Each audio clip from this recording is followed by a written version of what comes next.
guy by the name of Stephen Pease wrote a book, and the name of the book, I have it here, was The Golden Age of Jewish Achievement. In it, he names really what is a pretty well-known statistical fact, and that is that the Jewish people are disproportionately represented among the achievers of our society. Jewish people are disproportionate to the population, represented among the Nobel laureates, PhDs, doctors, and so on, the achievers. And what he talks about in the book is why.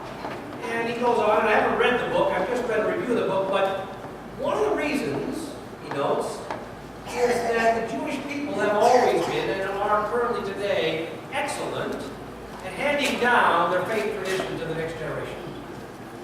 Giving their children an authentic experience of their religious identity. Why they are called to do what they do, what they are called to do, which is, of course, since Abraham forward, to be a blessing to the nations. And I think this has some meaning for us today, and I want to talk about it. Today is all about transitions, one generation to the next. We start with this reading from Elijah. Now, the last time, or from 1 Kings, we're talking about Elijah. The last time we saw Elijah, and he's been in our readings now for the last month, right? The last time we saw him, he was running away, petrified, from Queen Jezebel, who was going to kill him. So he runs away, and he holes up in a cave, and he's like, oh, God, I don't know if I can do this anymore. And he's depressed, and he kind of wants to quit. And he says, where are you, God? And God, and then there's lightning or an earthquake, and God's not the earthquake, and then there's fire, and God's not the fire, and then there's wind, and God's not the wind, and where is God? God is in silence, right?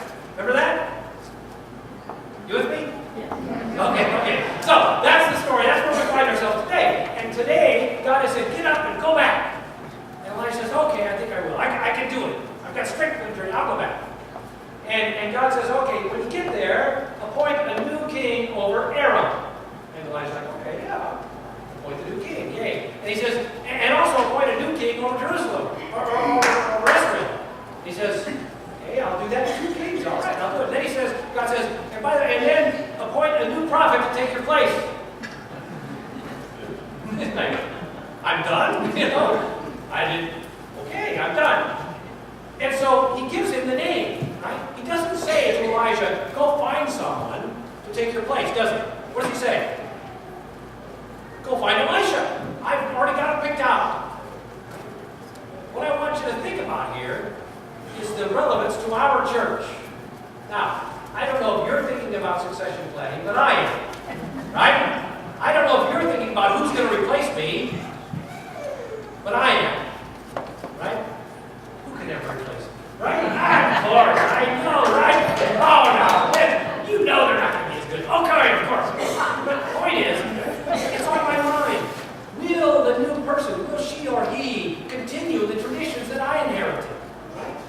Will she or he continue with the new programs that we've started since I've been here? Right? Will she or he take seriously the role of the laity in the ministry that goes on here? Will he or she do as good? What will happen when I leave? Have you ever left a job? Has anybody here ever left a job? And you call back later and you go like, how's it going? And aren't you kind of hoping they'll say, oh, it fell apart. The day you left, it got really bad. But often when they say, it's going pretty good. They hired somebody pretty good. We got on without you. It was a good transition. Transitions are inevitable. They're a part of life. In some sense, I think transitions are good. What would life be without transitions? Boring, wouldn't it? Yeah, we never changed anything. Okay, on to Jesus. Jesus, when we see Jesus today, he's coming down off the mountain where he has just been transfigured. You know that story, right? The transfiguration turns whiter than a fuller's bleach could ever bleach him, right? White, and they all go, yay, it's Elijah, it's Moses. And they have this wonderful moment on the mountain. And now he's coming down off the mountain. And remember, I preached about this before. This is a hinge moment in the ministry and life of Jesus. This is the moment when the text says he turns his face to Jerusalem, which is code for he's going as a prophet to be killed. That's what prophets did. They went to Jerusalem to be killed. So now, it's really kind of the end of this earthly ministry, if you will, that's going around place to place preaching and healing and doing miracles. It's the beginning of the passion of the crucifixion, death, resurrection. So he's coming down the mountain, and he says to the disciples, we got to do some succession planning. He says, what are you going to do when I leave? What are you going to do? And right after that, we get 3 examples of what people think they're going to do, right? We get 3 people coming up to him and say, I want to be your disciple. I'll be with you in a moment. I've got to go bury my father. Let me go bury my father. Now, we think about it as like, Dad's already dead, and he's in the coffin, and we're just waiting to have a funeral. It'll take an hour, right? But really, it's more like Dad is still alive, and I can't go with you until after Dad dies, and we bury my father. Then I'll go. In fact, I'll tell you what, Jesus, you go ahead and Jerusalem. I'll meet you there. And Jesus says, you can't meet me there. And we might not have that much time. It's not like that. You can't just say, I'll figure it out later, right? I'll come find you. Somebody else says, I want to come and see you. I will, let me go say goodbye to my parents. Jesus says, you just can't. You can't start out plowing a road and then look back. You know what I'm talking about? The plow, the old one. Anybody here old enough to remember those, right? Seen them, right? Well, kids, in the old days, we'd have these big tractors. What they did is they just had a single plow, and a guy for all the oxen to plow. And what he's saying is, if you're going to plow a road, and you look back, what happens to the road? It's all over the place, right? He said you can't turn back. It's like saying today, you can't text and drive. Can you? Can you? No. Does anybody here text and drive? No. Liars! Stop it! What Jesus is saying is, to be a faithful disciple, you have to be all in, committed, 100%. It isn't like you can just do it halfway, or you can do it later, or you can go back and forth. Once you set your hand to the plow, once you start with Jesus, you got to keep going, and you got to do it now. Now is the time. That's what I'm talking about. Succession planning. Let me tell you what I mean. Today we're going to baptize 4 children. Isn't that wonderful? Isn't it great? 4 new Christians today. Brothers and sisters in Christ. If we have about 300 in our church, we've just gone up by 1.5% one day. That's better than stock market. Yeah? 4 new Christians. This is our succession planning. Someone said that Christianity is just one generation from extinction. 1 generation from extinction. If we don't pass along this authentic, invigorating, engaging faith to our children, what will happen to the church? What will happen? We'll die. They'll be gone. Now, it's hard for us to recognize in this parish, because we've been growing for decades, right? We don't really struggle to grow. Really, our struggle is getting people engaged in ministries once they're here. But the national church, all mainline denominations, how many Methodists we got here today? How many Catholics? How many Lutherans? Presbyterians, right? All of our churches are struggling to grow. We're just 1 generation from extinction. We have problems, religious problems in the church. Here's what they are. We have evangelical problems. You know what that means? That means we don't know our story well enough to go tell somebody about it. We can write out the big outline of the faith, but we don't know what difference it makes in our lives. We don't know enough about our story with Christ to tell somebody else. That's an evangelical problem, right? We have a reproduction problem. We don't make enough babies, right? In the old days, we used to make a lot more babies, didn't we? Huh? Yeah, how many of you came from families of 4, 5, 6, 7? Yeah? Today, 1, 2. And Episcopalians generally are a little higher educated and a little more affluent, right? And those, just demographically, those kinds of families have fewer babies. We have a reproduction problem that we can't get past it.